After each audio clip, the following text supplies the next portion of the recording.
Welcome to What's Your Point Overtime, where we, I don't know, for lack of a better term, let our hair down. Those of us, I have Not anymore. to let go. And talk about Tomorrow, lets her hair down. Yeah, talk about subjects a little bit more in depth. Not as much as I wanted to give the panel a chance to react to the issue on that we ended the show on, which was Israel. Are you concerned about escalation as Iran fires a lot of ordnance at Israel? There's Hezbollah on the northern border. Bill, thoughts? Well, certainly it changed the overall equation, and this is the first time they ever launched an attack on Israeli soil. Everybody this morning seems to be sort of stepping back from the brink. Everybody was sort of saying, okay, let's stop and take a look at this. You know, Israel said, well, we're going to reserve our options to do something. Iran said they thought the matter was concluded. The United States is trying to tell everybody to calm down.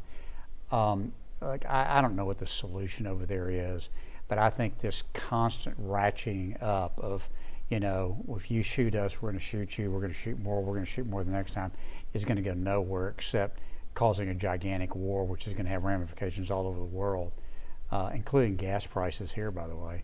So I think we need to, I think stepping back from the brink is a good idea. I don't know what you do about Iran long term, because they are a problem, and I don't know how you get them to act differently.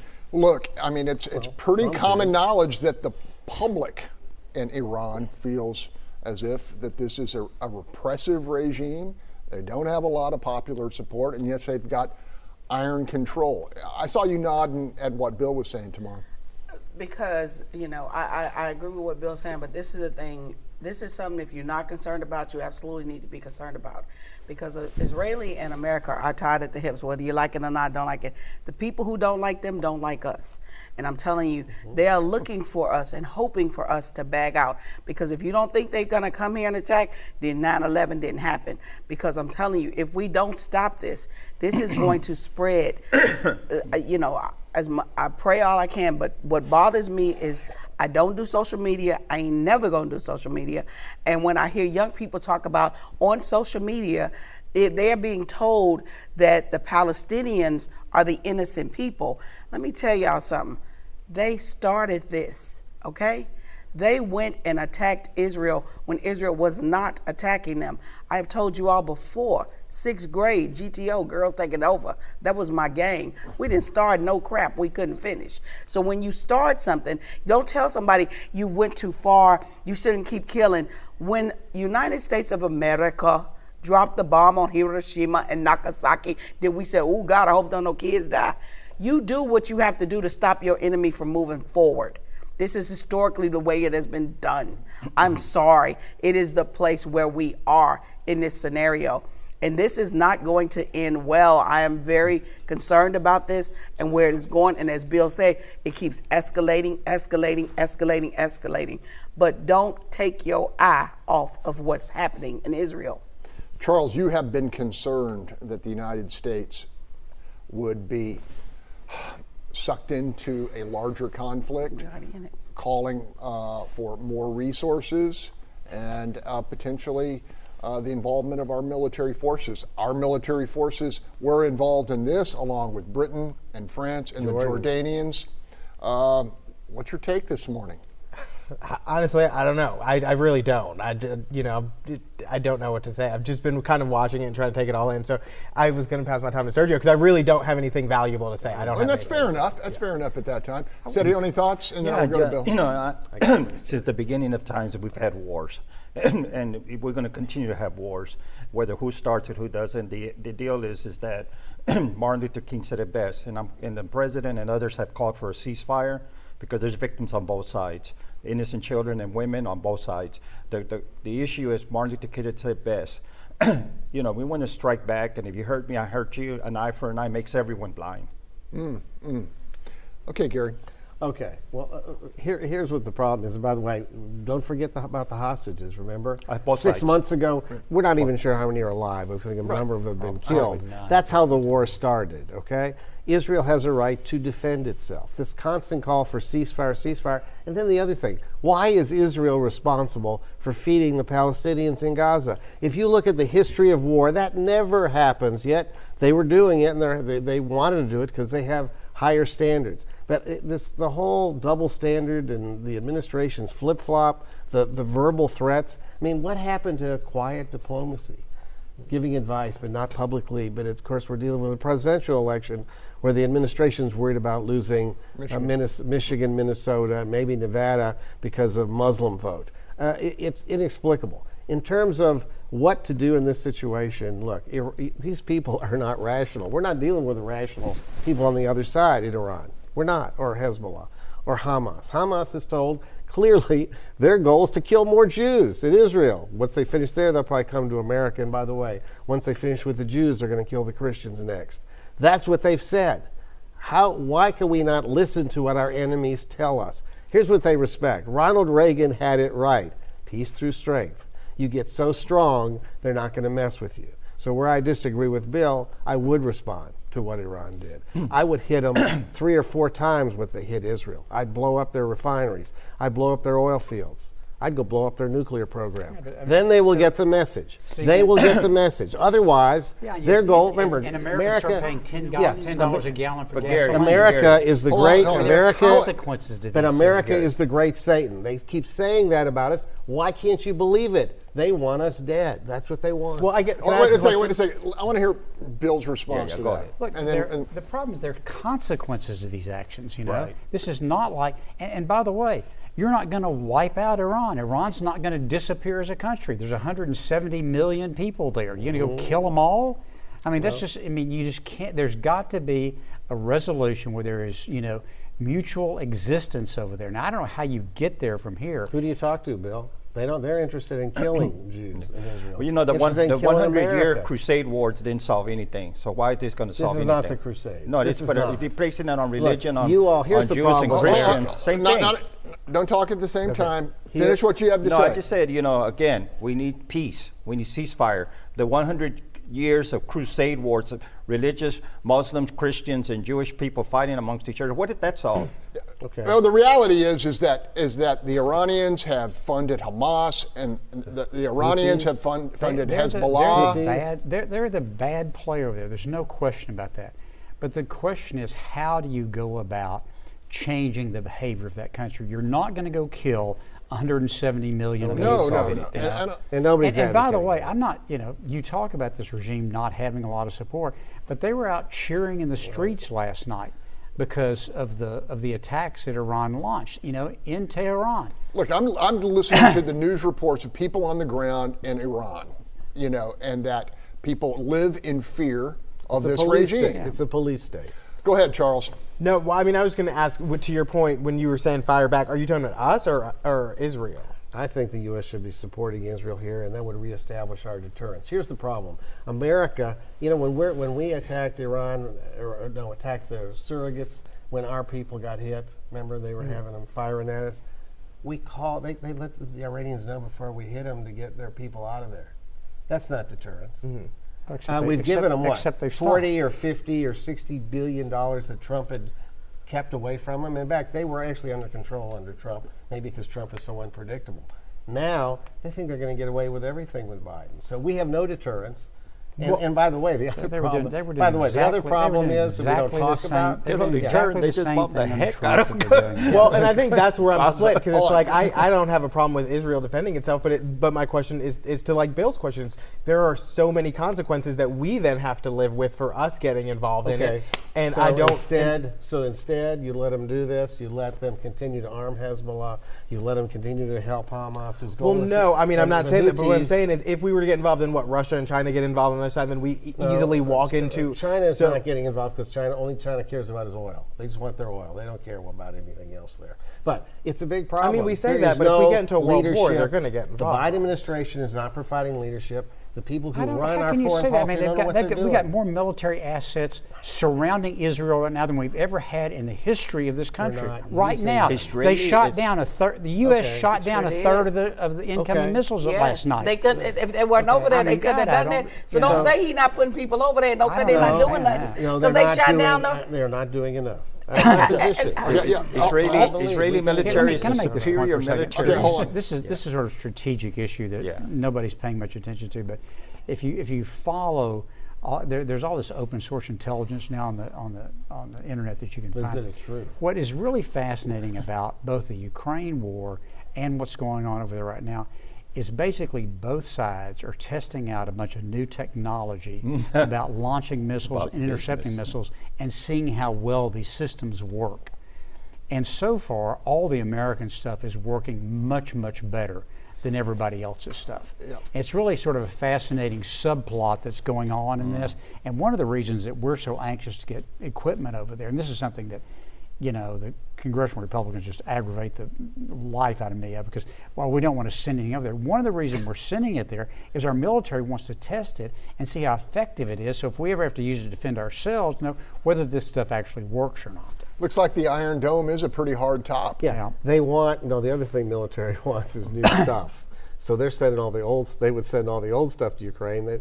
When they vote for Ukraine aid, they're voting for the American military to get all this new equipment so they can ship the old stuff to Ukraine. Well, yeah, they've That's what degraded they the do. Russian military 40% pre-draft. But And apparently they shot down, like 297 out of 300 projectiles coming in Yeah. last night, which is pretty amazing when you think about it. And America shot down about a third of those. Wow. Well, Wow. American ships and installations shot down about a third of them.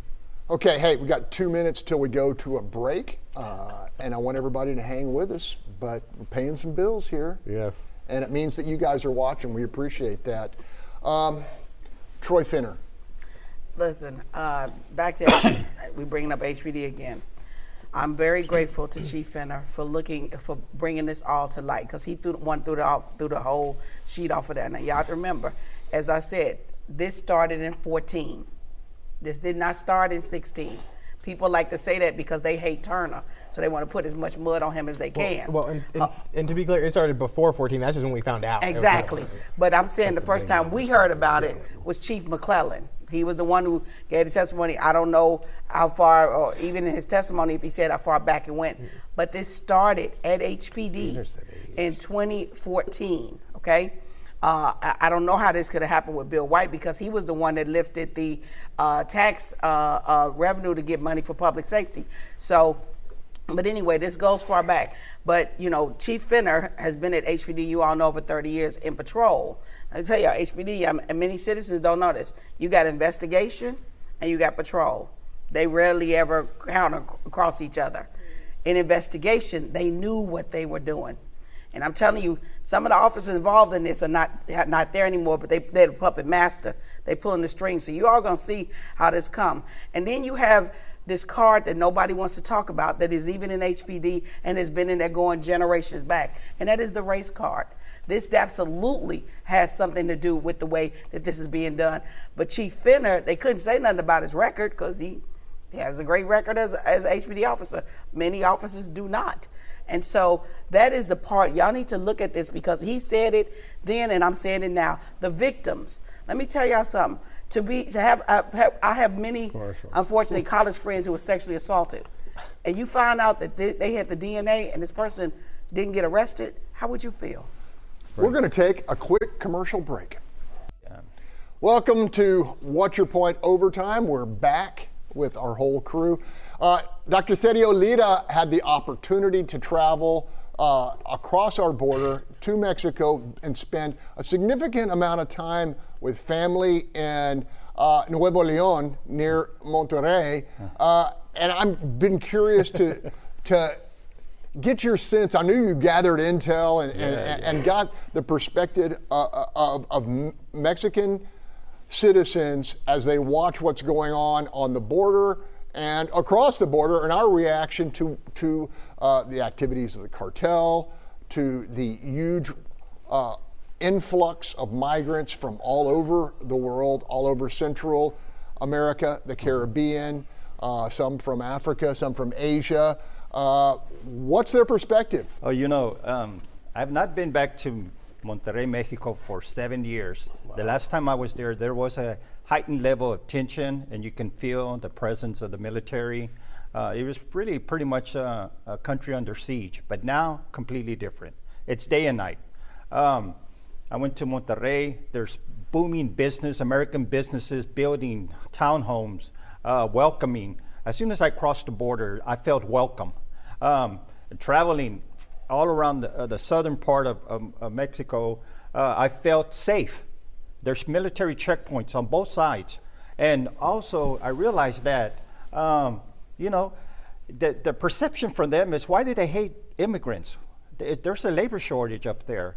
Why do we have so many weapons down here that come from America? Why aren't they able to control the borders from the weapons going down to our cartels? And then the other issue is that, and my wife said it best, she said, why are they so, don't want immigrants to come to this country, yet there's tons of Americans over there? Why don't we get rid of them? Businesses, retirement centers, communities. There's so much traffic down there of Americans visiting them. And just, and it should be, another thing is that I realized that Mexico is the #1 trading partner with the U.S. It used to be China and Canada. No longer. We should have great relationship with Mexico, not an antagonistic, built the wall and division and all of this. In fact, when I crossed the border coming back, the first thing I noticed, as soon as I crossed the international bridge, I noticed barbed wire, extra immigrant officials, immigration, law enforcement, overkill, complete overkill. Everyone was going through the process of the border in an orderly fashion, but you just sense that when you come across the border, there's just an aura of just discriminatory, racist policies. And I just have to say that. And it's a whole different world. And I'll ask folks on the panel, if you haven't been to Mexico lately, you should go. So we heard, wait a second, we heard Governor Abbott talk about his efforts on the border, and we're going to hear more tonight on Texas The Issue Is. But he's saying that whether it's political theater or not, the barbed wire, the deployment of National Guard, Operation Lone Star with, hundreds of additional state troopers down there, it has worked to the extent that most of the inflow into the country has moved out of the Texas sector and moved to California, New Mexico, and Arizona. Now, Bill, I say political theater because that has been your concern, that you sense that that's what a lot of the Texas effort is. Well, I do, and I'm very, very suspicious of any of the numbers on the border right now. The more I look at them, the more I can't verify anything. And as I've begun to get into the definitions, like what do they count as an encounter? Most people think that means somebody got into the country. It's not true at all. It means that somebody met an immigration officer. We don't know how many people get in the country that don't meet an officer. The other thing is, we deport a bunch of people every month. We're deporting over 100,000 people a month, every month. And nobody talks about these things. So the numbers, I think, are mostly political theater. I frankly doubt that there's been a big shift to Arizona and California. I'd like to see where he's getting those numbers from. But at the end of the day, this has turned into a gigantic business. Yes. Anytime you make anything illegal, it becomes contraband. It was drugs, and now it's people. And there's a profit to be made for getting people into this country that want to get into it. So the cartels are providing that service. Well, I think when we look at the inflow and we look at the money that's being made, because there are those analysts who believe the cartels are making more money on transporting people than they are on fentanyl, coke, and everything else, amphetamines. Go ahead, Gary. Look, the problem with the border, it's not Mexicans. That's over. Now they're coming from everywhere because we have an open border. We have an immigration system that's been broken forever. We should be in a position to do what we used to do, as we had expanded immigration. We had a work program for people to come in and be screened and processed. That's what we need to get back to that. Oops. That's okay. It's okay. Okay, You're right. You Just can leave it hear there. me? Okay, Yeah. sorry. We need to get back to that process because that is gone, and the barbed wire at the border is symbolic, obviously, and guns going from the U.S. to Mexico is a problem. I mean, we need to deal with this, but it's political theater for everybody, and nothing gets done. Trump had a better record on the border than Biden, but it wasn't perfect. Biden's record on the border is a joke. I mean, they want open borders. So if the American people want open borders, then open the borders. Okay, I'm going to switch gears. Last 5 minutes of the show back to city finances, city politics, because, frankly, there are some folks on this panel who eat and breathe them, starting with Charles Blaine. Charles, what do you think about the idea of clawing back, even on a capped basis, money from Metro? We've got, plummeting ridership.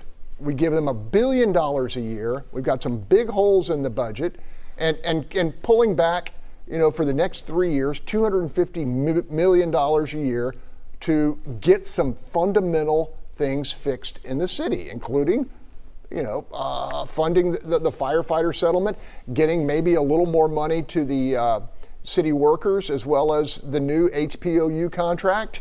Infrastructure. What do you see any problem with that? No, I don't, and I don't understand why that's not the first option rather than going to the taxpayers. And I understand taxpayers may be on the back burner, maybe, but why not do that first? I think Bill, you said it's a 25% vote or something. We need approval. If you go over, they can spend 25% on local projects. If you're actually going to rebate something, you'd have to go back and have a referendum. So right now they're supposed to be spending $250 million. They haven't been doing that for the last 4 years or so. But if you wanted to go beyond what's currently authorized, you'd have to vote. Well, see, that's the thing. Like, if you have to ask the voters either way, then why ask the voters for a tax increase rather than ask them to take money from Metro? I mean, that seems like an easier option for me. And shoot, I forgot I was going to say something else. But yeah, I definitely. Well, yeah, that's the difference. Oh, I remember now.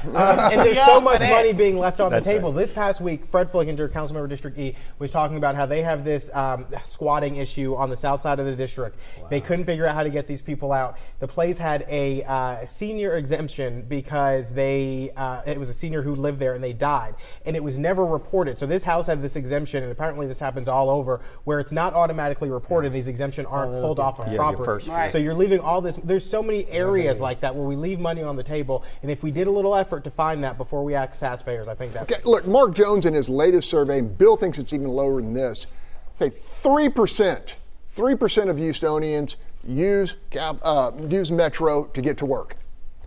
That's 97% who get to work some other way. Right. And I'm not talking about taking all of the money.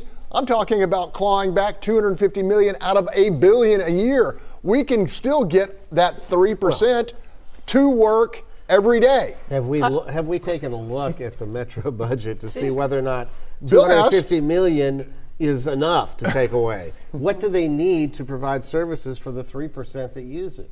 That's the question, and whatever's left, take it. They probably need about $600 million a year to run the bus service as it currently exists. Now, there's a question about whether or not that's the best thing you ought to do with that money. That's a good point. Here's the point I want to make, and I'll be really sincere for this. The idea of fixed guideways, trains or BRTs, or even buses as far as that is not going to be the mobility technology for the 21st century. This is going to be door-to-door service with ride-sharing apps. It's going to be ultimately autonomous service. And the last thing we need to be doing Uber is spending $3 billion on 3 BRT projects that will be absolute white elephants. But let me tell you, in the largest cities in the United States of real America, quick. being New York, being Chicago, and all of them, you have a mass transit system, LA, that the people do depend on. And you all have to remember, the World Cup is coming to Houston, the World Cup. So you do need a mass transit system that works. Now, if you're going to cut me off, that's fine, but I was not finished with the budget. Hey, We already have a mass thanks for transit being with system. us. We'll Nobody see you uses next it. week.